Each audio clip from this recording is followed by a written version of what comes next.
welcome to Property Quorum.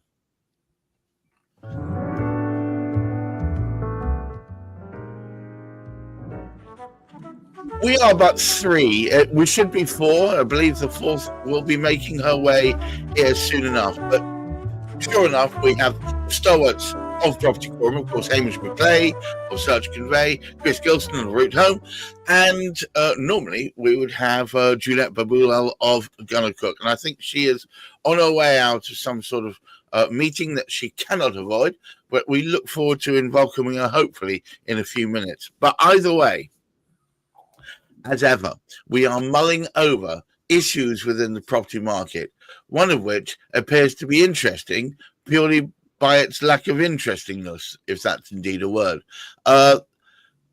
Today's topic is tax hikes, housing prices, the budget's ripple effect. And I'm afraid, Hamish, it's straight over to you, sir. Well, it's unfortunate we don't have Juliet with us, because she might be able to give an indication of what's actually going on within the conveyancing sector. Because last time we had a situation coming about, I do actually sort of feel that we've got almost an element of freeze in certain aspects of what is happening. And one of them is because the government itself made no decision whatsoever about what to do with stamp duty. Which actually sort of means, as was intended by the preceding previous government, that as of March 31st, there will be a reversion in stamp duty. So it comes down right the way sort of down for everybody throughout the sort of country, including first-time buyers. But first-time buyers still have a minor preference, but it's only a minor one. However, because of the impact, and particularly, it is really sad to say, it's one of those sort of postcode lottery things yet again. If you're from the London area particularly, there's going to be a bigger impact. And really what the autumn budget brought about was basically a scenario that many transactions which were in process, they stalled. And the reason they stalled was because of that stamp duty hike, because we've already had a stamp duty hike for certain aspects. Now, our major concern is going to be there's a lot more houses coming onto the market just after the budget. There's been an acceleration, so there's many more than we would expect. Now, strange thing, there's more houses, the prices are going up. Now, normally what happens if we have too many houses, the prices come down. Prices are going up. Now, here's another intriguing thing. The rates, Bank of England brought their lending rates down. Right. All the big lenders, mortgage rates going up.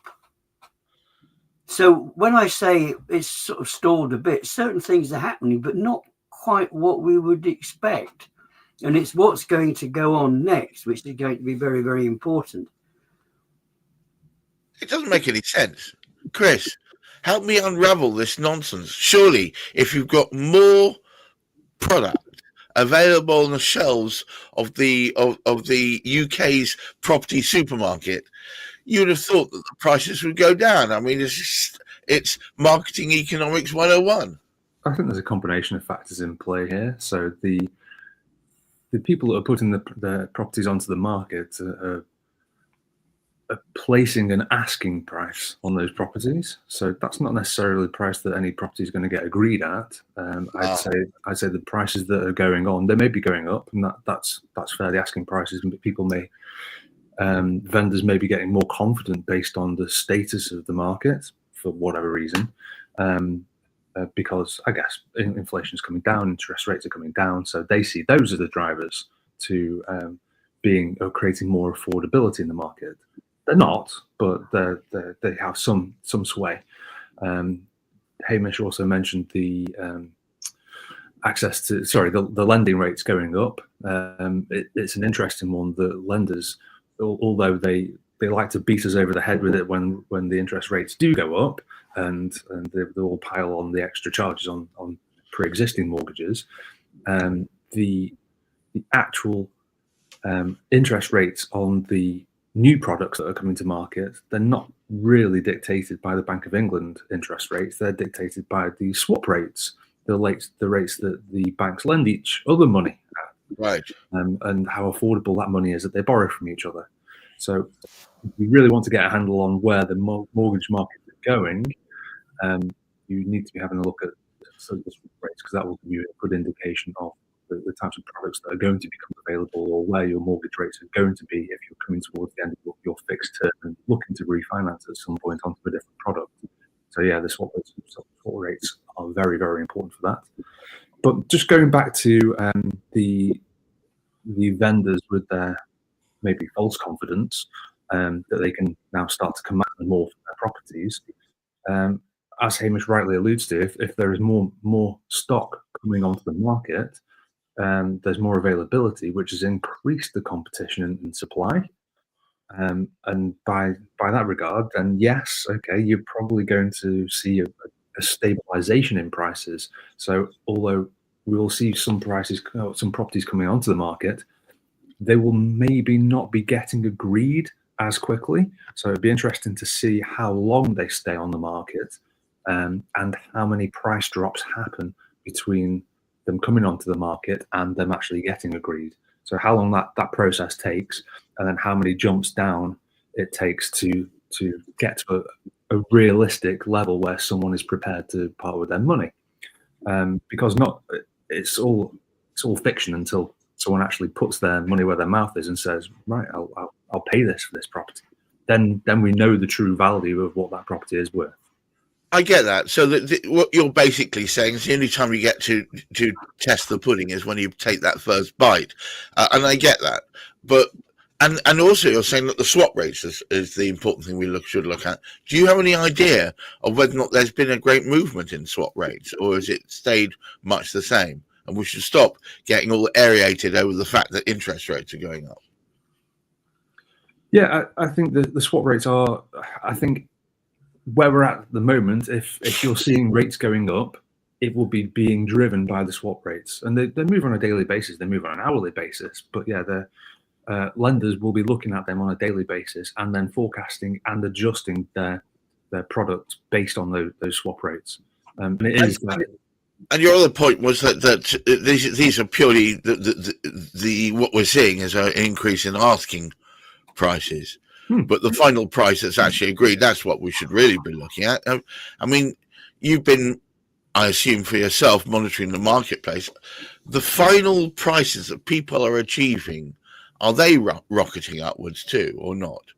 No, I think that we've seen a somewhat of a downward trajectory over the last year or so. So as we start to see prices start to normalize to their new level after the huge increases that we saw through the 2020 to 2022 period. However, if the government stop meddling, you will probably see a further increase in prices. So at the moment, what the government has done is certainly stalled the investment market. Right. By adding a starting extra 2% onto the stamp duty across the board for all, I guess, private investors or smaller investors. Interestingly, it's taken me down a little bit of a rabbit hole over the last week or so in terms of looking into some of the Finance Act, and everything to do with stamp duty, and lots of different nuances around stamp duty, land tax.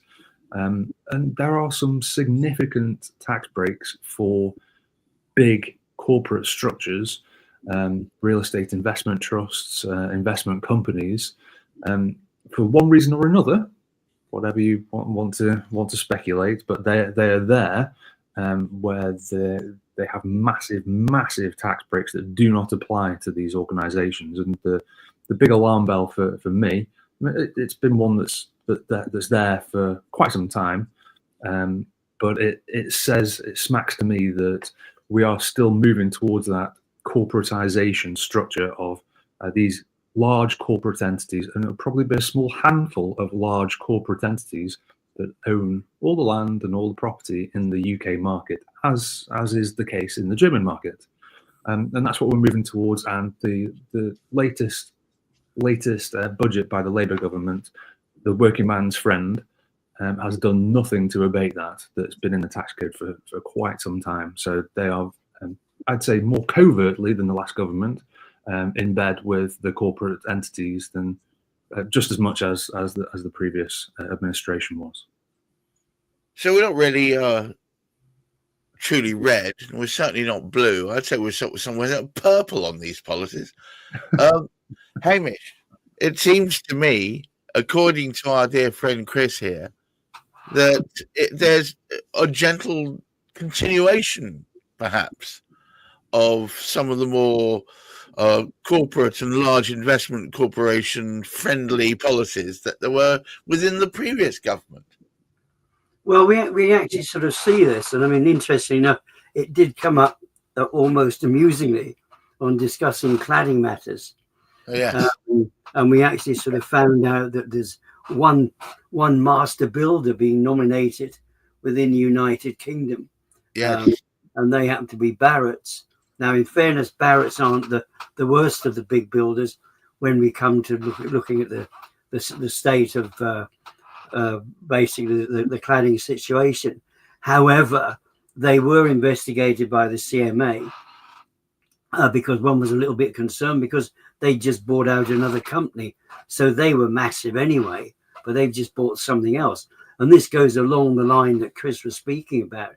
It's really these massive, great organizations, and they are the ones, and some people may recollect what was said previously. What tends to happen, the larger companies, they are looking at, because they're the ones with the land banks, they're the ones, if you like, in a situation to make such a significant difference to the number of houses that are being built.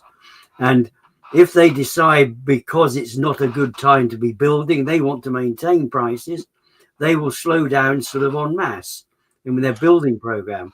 We've got massive great demands. Every single property that comes out for rental that becomes available, there's massive demands for that. It's almost a contradiction in a way. We've got these houses coming onto the market. What's going to happen with these? They're going to take, and Chris intimated this as well, they're going to take longer to sell. There are more of them. People have more choice, and therefore they will take longer to look around. And therefore, I do believe that they will actually start negotiating prices. They, if you like, you see what we did have. They'll come onto the markets, but nothing is going to be happening with them. And of course, when we actually look at what the scenario when the stamp duty is going to be sort of changing, there's a lot of mixture there. But what we want to actually sort of see, and what the government want to see, was these massive, great organizations, these big corporates actually investing. But we haven't actually sort of seen that. There's just a gentle little movement around. I would adjudge, I don't know, Chris would be the one to tell us here, those who are involved like Chris is, and working hard at trying to help the social housing sort of sector, there's bound to be some good and some interesting properties out there which are actually sort of ripe for using at the moment, particularly relative to the demand that we've actually got for people who cannot afford basically the price of housing, which we can actually see throughout the country at the moment. As they get, when you get that big circle around London, 50 miles, sort of 50, 60 mile radius of London, once you get away from there, it does, the cost does become more possible but of course the work isn't in those other places. So it's one of those strange things. And I do actually sort of think we're still in a situation, if somebody's genuinely looking there and keeping their eye on it. As Chris said, you've got to wade through masses of paperwork now. Everything's sort of so complicated relative to laws and things, but there are places out there that are worth buying, which will make good value sort of accommodation for those actually sort of in need, and that sort of lower end of the market. And I'm sure Chris in his inimitable ways will be finding those. Well, interesting. I want to revert to an earlier topic within today's conversation, which is the fact that there's a little stamp duty issue arising around March. So do you think that towards that time, say February time, we're going to see a ramping up as people desperately try and get it in before that time arrives? Do you think that we're going to see that then? Or, I mean, Christmas isn't the classic time where you see a price, or see an improvement in the movement of property, is it? No, we see it all the time. So yeah, absolutely. There's always a rise in activity to try and avoid it, and quite often people overestimate the value of the saving that they're trying to make, and end up paying more in things like professional fees, which is a half-baked solution to their thinking. I think it could be one of the reasons why the 2% surcharge they put into place immediately upon announcing the budget for investment properties.